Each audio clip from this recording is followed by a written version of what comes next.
हाय, आपके साथ मैं हूँ Surabhi Sharma. India TV YouTube channel subscribe करिए, बेल आइकन दबाएं। नमस्कार, आप देख रहे हैं इंडिया टीवी। आपके साथ मैं हूं मीनाक्षी जोशी। दोपहर के 12 बज चुके हैं और अब वक्त है इलेक्शन के सबसे बड़े शो का। अब की बार किसकी सरकार, इसमें हम आपको बताएंगे उत्तर प्रदेश और पंजाब की हर वो चुनावी खबर जिसका कनेक्शन 2022 के इलेक्शन से है।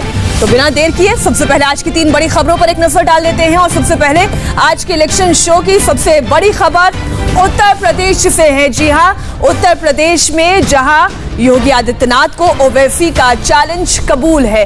चैलेंज क्या है ये आपको दिखाएंगे। किस तरीके से मैसेज दे दिया है, लाउड एंड क्लियर ये मैसेज है योगी आदित्यनाथ का।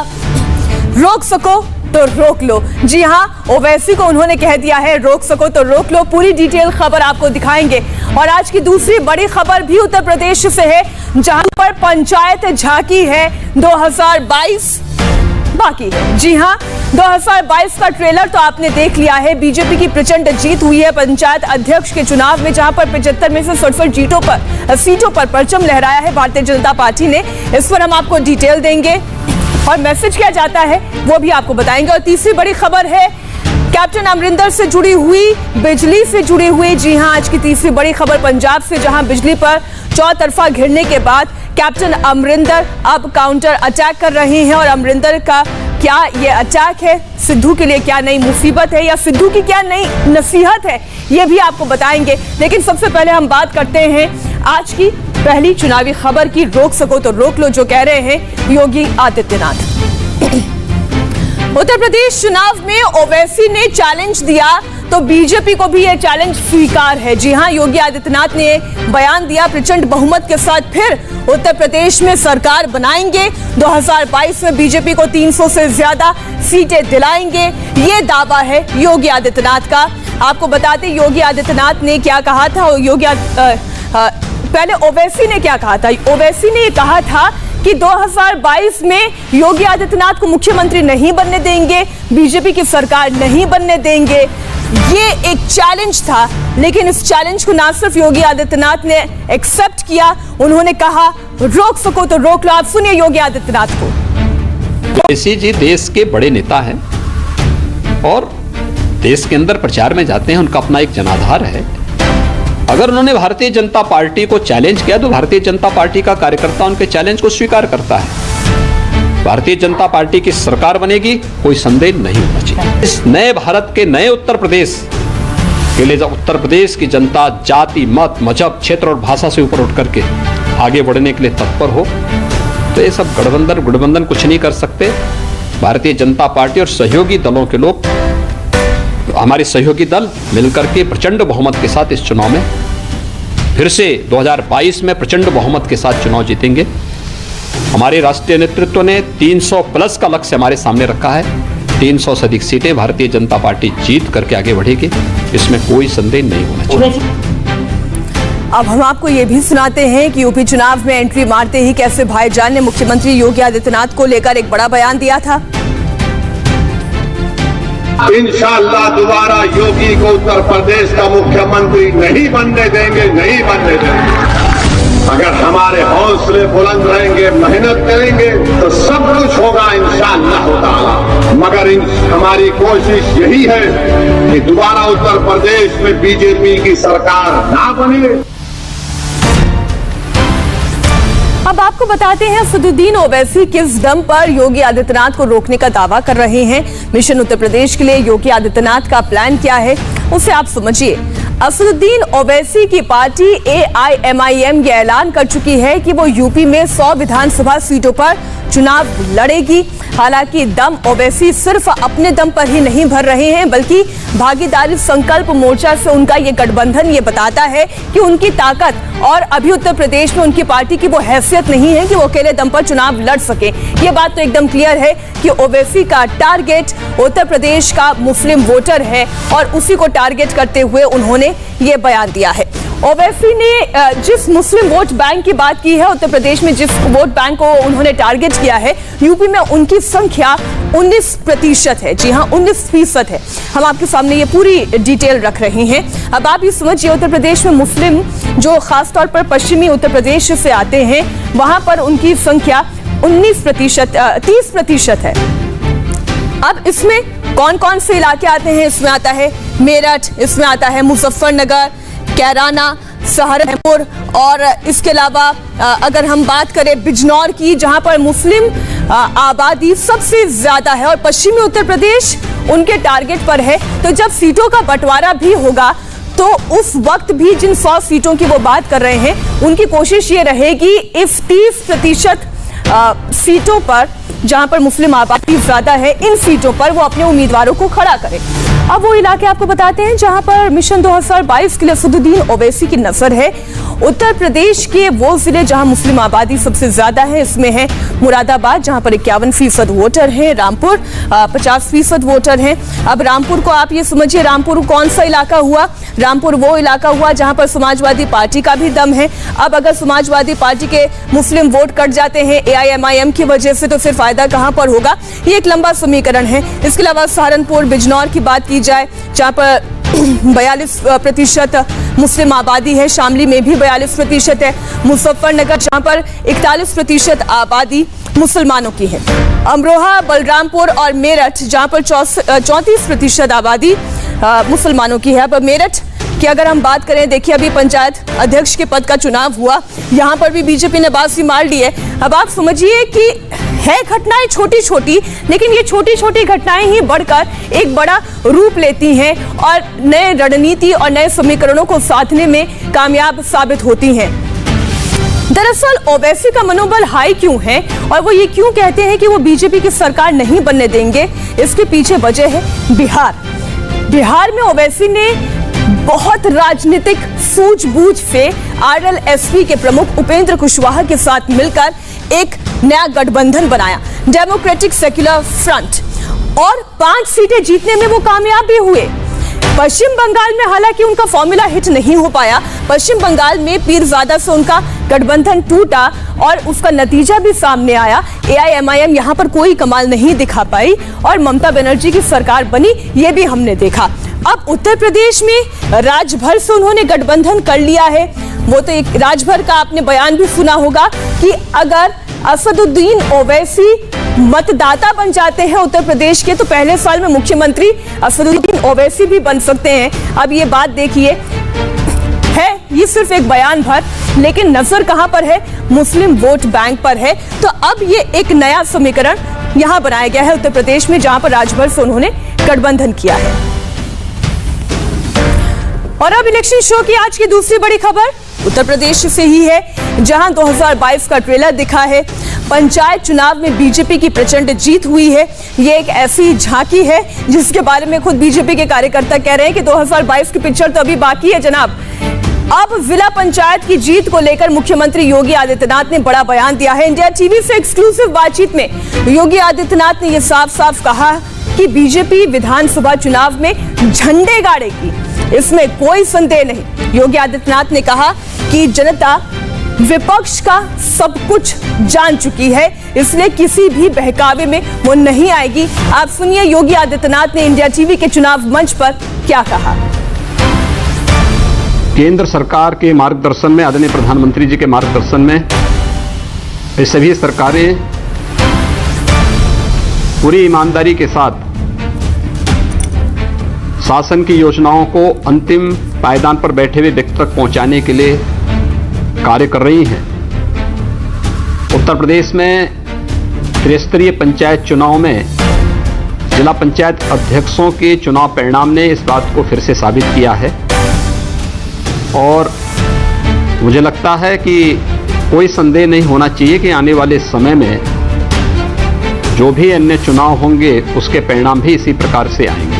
भारतीय जनता पार्टी अपने सहयोगियों के साथ इस चुनाव में 2022 के चुनाव में भी प्रचंड बहुमत के साथ अपनी सरकार बनाएगी। इसमें किसी प्रकार का कोई संदेह किसी को भी नहीं होना चाहिए। योगी का ये विस्फोटक इंटरव्यू आज आप दोपहर 1 बजे पूरा देखिए, अनकट ये इंटरव्यू देखिए और देखिए कि योगी आदित्यनाथ ने उत्तर प्रदेश को लेकर क्या तस्वीर और क्या खाका अपनी ओर से पेश किया। लेकिन 2022 का जो हम ट्रेलर कह रहे हैं वो पंचायत चुनाव की पूरे आंकड़ों की ये तस्वीर हम आपके सामने रख रहे हैं कि ऐसे बीजेपी की आंधी चली और इसमें विरोधी उड़ गए, समाजवादी पार्टी उड़ गई। जिला पंचायत अध्यक्ष पद की अगर बात करें तो 75 सीटों पर कुल चुनाव था, जिनमें से बीजेपी 67 सीटों पर विजयी रही। समाजवादी पार्टी की बात की जाए तो केवल 6 सीट उनके पास है, अन्य के खाते में 2 सीट, यानी स्ट्राइक रेट बीजेपी का 90% है। 90% स्ट्राइक रेट उनका पंचायत अध्यक्ष के चुनाव में दिखाई दिया। जबकि समाजवादी पार्टी की बात की जाए, उनके गठबंधन की बात की जाए तो केवल 6 सीट मिली, जिसमें से 5 सीट अखिलेश के खाते में आई है। तो ये तो 2022 की तस्वीर आप यहां से समझिए। अब कल जिन 75 जिलों की 53 सीटों पर वोट डाले गए उसमें भी बीजेपी का स्ट्राइक रेट जबरदस्त रहा, वो आंकड़ा भी हम आपके सामने रखते हैं। 53 सीटों में से बीजेपी ने 44 सीटों पर अकेले जीत दर्ज की, अकेला झंडा गाड़ा। जबकि अगर सहयोगियों की बात करें तो सहयोगियों को 2 सीट मिली है। बड़ी पिक्चर यह है कि 2022 में सत्ता में वापसी का दम भरने वाले अखिलेश यादव की साइकिल पंचायत अध्यक्ष के चुनाव में पंचर हो गई। कल जिन 53 जिलों में वोटिंग हुई उसमें समाजवादी पार्टी और उसकी सहयोगियों को 5 सीट मिली, जबकि अन्य की अगर बात की जाए तो वो 2 सीट पर विजयी रहे। बीजेपी की जीत का ट्रेलर आपको इसी चुनाव में दिखाई दे गया होगा। 75 जिलों में से 22 सीटों पर अध्यक्ष पद के दावेदार निर्विरोध जीत गए। इनमें से अगर बात की जाए 21 कैंडिडेट्स की तो बीजेपी के थे, जबकि एसपी को सिर्फ 2, जी हां, 2 जगह पर जीत मिली, निर्विरोध जीत, और उसमें से भी 1 जगह है इटावा की। अब बीजेपी की जीत का वो आंकड़ा भी हम आपको बताते हैं जो कि बहुत दिलचस्प है और क्षेत्रवार तरीके से आपको समझाते हैं। उत्तर प्रदेश में, पश्चिमी उत्तर प्रदेश की अगर बात करें तो यहां पर बीजेपी को बम्पर जीत मिली है, जिसमें आप मेरठ समझ लें, मुजफ्फरनगर समझ लें, 14 जिले ऐसे हैं जहां पर बीजेपी 13 जिले ऐसे हैं जहां पर बीजेपी ने जीत का झंडा लहरा दिया है। ब्रज के इलाके में 12 जिले हैं, ब्रज का इलाका भी आप देखिए, यहाँ पर बीजेपी ने 11 सीटें जीती हैं और 12 जिले कुल यहाँ से आते हैं। कानपुर रीजन की भी आप तस्वीर देख लीजिए, कानपुर रीजन के तहत आने वाले 14 जिलों में बीजेपी 13 जीत गई। और रीजन में 13 जिलों में बीजेपी सभी 13 सीटें जीतने में कामयाब रही। काशी यानी कि वाराणसी वाले जोन में आने वाले 12 जिलों में बीजेपी 10 जीत पाई। हालांकि गोरखपुर, जो कि उत्तर प्रदेश के सीएम योगी आदित्यनाथ का गृह जिला है, इस जोन में आने वाले 10 जिलों में बीजेपी को 7 में ही जीत हासिल हो पाई है। अब इसके पीछे के कारण क्या है, इसका मंथन तो खुद योगी आदित्यनाथ भी कर रहे होंगे और बीजेपी कार्यकर्ता भी कर रहे होंगे। अब आपको बताते हैं कि जिला पंचायत सदस्यों के चुनाव के बाद अखिलेश यादव का जो कॉन्फिडेंस हाई था विधानसभा चुनाव से पहले, अब लो कैसे हो गया है, कैसे पंचायत चुनाव की पिक्चर बदली है, ये आप समझिए। समाजवादी पार्टी के जिला पंचायत सदस्यों की वर्तमान संख्या बीजेपी के मुकाबले कहीं ज्यादा है। फिलहाल एसपी के 842 सदस्य हैं, हमने आपके सामने रखा इसमें, जबकि बीजेपी के 603 सदस्य हैं। लेकिन 203 सीटों की बढ़त के बावजूद जिला अध्यक्षों के चुनाव में समाजवादी पार्टी की करारी हार हो जाती है। आंकड़ों को तो देखकर लगता है कि शायद खुश होने का मौका अखिलेश यादव को मिला है, लेकिन स्थिति कुछ और है। यूपी पंचायत अध्यक्ष पद के चुनाव में मिली करारी हार के बाद पूर्व मुख्यमंत्री अखिलेश यादव ने बीजेपी पर बड़ा अटैक किया है। उन्होंने आरोप लगाते हुए एक ट्वीट किया। समाजवादी पार्टी के राष्ट्रीय अध्यक्ष एवं पूर्व मुख्यमंत्री अखिलेश यादव ने कहा कि जिला पंचायत अध्यक्षों के चुनाव में आज सत्तारूढ़ दल ने सभी लोकतांत्रिक मान्यताओं का तिरस्कार करते हुए स्वतंत्र और निष्पक्ष चुनाव को एक मजाक बना दिया। योगी आदित्यनाथ ने इंडिया टीवी के शो चुनाव मंच पर अखिलेश यादव के इस आरोप पर जोरदार पलटवार किया, जवाब दिया। योगी आदित्यनाथ ने अखिलेश से पूछा, अगर बीजेपी ने सत्ता में दुरुपयोग किया तो इटावा में एसपी की जीत कैसे हो गई? अगर हम प्रशासन और पुलिस ही चुनाव लड़ाती तो इटावा में समाजवादी पार्टी का निर्विरोध अध्यक्ष कैसे हो गया, जबकि इटावा में भारतीय जनता पार्टी के 2 विधायक थे और इटावा से भारतीय जनता पार्टी का सांसद है। क्या सांसद भारतीय जनता पार्टी का होने, क्या उस समय पुलिस तंत्र का वो चला थे? तो देश की संवैधानिक संस्थाओं को कटघरे में खड़ा करने जैसा है। जहां बीजेपी के 2 विधायक हों और सांसद बीजेपी का हो, वहां के बारे में कहना कि यानी वहां पर भारतीय जनता पार्टी नहीं जीती, वहां पे निर्विरोध समाजवादी पार्टी का जिला पंचायत अध्यक्ष हुआ। अन्य जिलों में, बलिया में बीजेपी के सांसद भी हैं, विधायक भी बीजेपी के हैं, जिला पंचायत अध्यक्ष सपा का जीता वहां पे। तो क्या वहां पर अगर हम सत्ता का दुरुपयोग करते, जहां पे सभी जनप्रतिनिधि बीजेपी के हैं, लेकिन पंचायत में वहां पर सफलता हमें नहीं मिल पाई है, अगर प्रशासन का दुरुपयोग होता तो वहां पर भी होता, लेकिन नहीं, चुनाव पूरी तरह निष्पक्ष हुए हैं। अलग विषय है, हमारे विपक्ष के मित्रगण सच्चाई को स्वीकार करने के आदी नहीं हैं। अब आपको यह भी समझना जरूरी है कि बीजेपी और खुद योगी आदित्यनाथ के लिए इस जीत के मायने क्या हैं और 2022 के लिए क्या मैसेज निकलता है यहां से। सीएम योगी आदित्यनाथ की जनता पर पकड़ बरकरार है, इसमें अब कोई दो राय नहीं रह जाती। विधानसभा चुनाव में योगी ही सबसे बड़ा चेहरा है, योगी ही सबसे बड़ी कहते हैं ब्रांड इमेज है। पार्टी पूरी एकजुट नजर आती है, इसमें भी कोई दो राय नहीं है। कार्यकर्ता का मनोबल हाई हो जाता है, कहीं कोई लोगों में मतभेद नहीं है। पार्टी के जो बड़े नेता हैं उनके बीच भी एकजुटता है। यहां से ये एक मैसेज भी क्लियर होता है, संगठन और सरकार के बीच में तालमेल भी बेहतरीन है, ये भी साबित होता है। अब जिला पंचायत की जीत वो विधानसभा में भुनाएंगे, इसकी भी पूरी तैयारी पार्टी ने करनी शुरू कर दी है। जमीनी स्तर पर बीजेपी की पकड़ सबसे मजबूत है।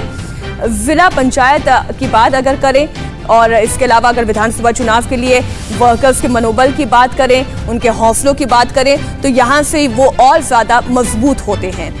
योगी को जीत उत्तर प्रदेश में मिली, लेकिन योगी के नाम का डंका दिल्ली तक बज उठा। दिल्ली में हाईकमान ने बिल्कुल क्लियर मैसेज दे दिया है कि उत्तर प्रदेश में विधानसभा चुनाव का मतलब योगी आदित्यनाथ है। जी हां, उन्हें फ्री हैंड दे दिया गया है, योगी की नीतियों का नतीजा है। ये बयान आया प्रधानमंत्री नरेंद्र मोदी की ओर से, उन्होंने ट्वीट किया जिसमें योगी की जीत की बधाई उनको दी। इसके अलावा प्रधानमंत्री मोदी ने इसे जनता की जीत भी बताया, साथ ही लिखा कि पंचायत चुनाव की ये कामयाबी योगी की नीतियों का नतीजा है। जैसा हमने आपसे कहा, अमित शाह ने भी लिखा, योगी के नेतृत्व में उत्तर प्रदेश में बीजेपी सरकार नए मापदंड बनाती रहेगी।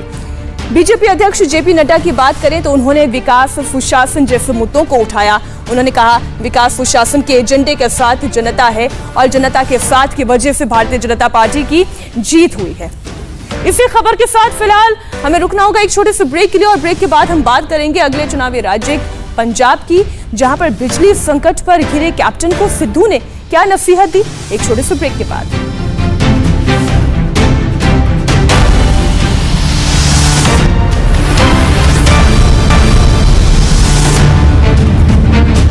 एक बार फिर आपका स्वागत है। आप देख रहे हैं आपकी बार किसकी सरकार इलेक्शन शो में। आज की तीसरी बड़ी खबर पंजाब से है, जहां नवजोत सिंह सिद्धू ने एक बार फिर बिजली को लेकर कैप्टन अमरिंदर को टारगेट किया है। हाई कमान के कंधे पर रखकर उन्होंने बंदूक साधी है। बादल सरकार के बिजली समझौते रद्द करे पंजाब सरकार, बिजली के दाम तय करने का नया कानून बने, ये कहना है नवजोत सिंह सिद्धू का। नसीहत दे रहे हैं वो, हाई कमान के 18 सूत्रीय एजेंडे को पूरा किया जाए। बिजली को लेकर उन्होंने क्या कहा, कांग्रेस हाईकमान की ओर से गए 18 सूत्रीय एजेंडे पर काम करें, इसकी शुरुआत की जाए। इसके लिए बादल सरकार द्वारा हस्ताक्षर भी हैं उनकी, यानी पिछली सरकारों ने क्या समझौते किए, क्या उन्होंने काम किया, उसको भी उन्होंने टारगेट किया है। बिजली के दाम तय करने का कानून बनाया जाना चाहिए। आप जानते हैं कि पंजाब इस वक्त बिजली संकट से जूझ रही है। आज हमारे इस स्पेशल इलेक्शन न्यूज बुलेटिन में इतना ही। अब की बार किसकी सरकार, कल तमाम चुनावी और खबरों के साथ मैं फिर हाजिर होंगी दोपहर 12 बजे। लेकिन अब वक्त एक छोटे से ब्रेक का है, और ब्रेक के बाद आप देखिए ब्रेकिंग न्यूज खबरों का तूफान। आपको बताएंगे महाराष्ट्र में बीजेपी से मीटिंग पर शिवसेना ने क्या सफाई दी।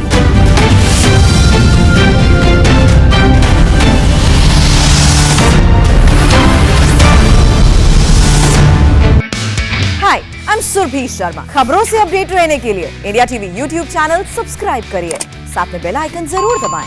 जुड़े रहें इंडिया टीवी के साथ।